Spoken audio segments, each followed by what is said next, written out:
In the heart of the Natural Park of Sant Llorenç del Munt and l'Obac, Talamanca is located in a privileged site. In this nature site, we find the pathway to the terrace, where a horse riding center has been created, inspired in the horse route that had to do the fighters in Talamanca battle.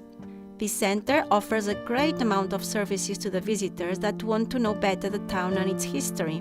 Apart from being the starting point of the horse route to the places where the battle took place, the center offers speech lessons of balance exercises and control of the horse, intensive courses with full board stay, personal routes, vets and horseshoe treatment, and many other things.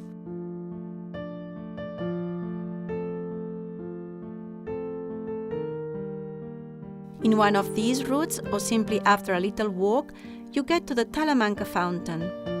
It was built in 1683 and restored in 1707. It was the place where all the inhabitants took the water to drink and cook from. It also had a community wash basin to wash the clothes.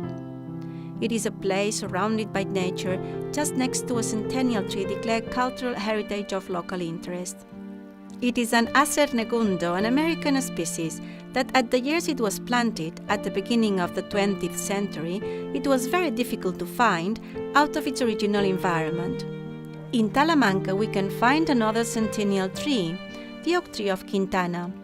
Located in the park with the same name, it is a monumental tree, also declared cultural heritage of local interest. It is 9 meters high. Its trunk has a diameter of 70 centimeters and its branches open and form a spectacular treetop.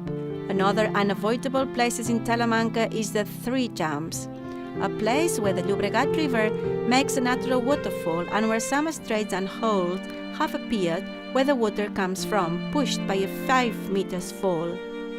Near this place, we discover something else about Talamanca history and the everyday habits of the inhabitants. We are talking about the Taps House or the Three Jumps Taps.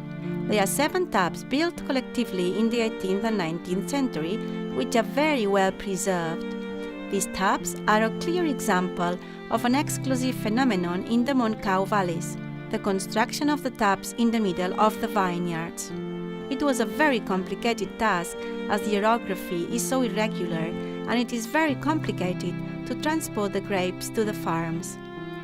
In this case, it has another special peculiarity, the fact that they were built in a collective way.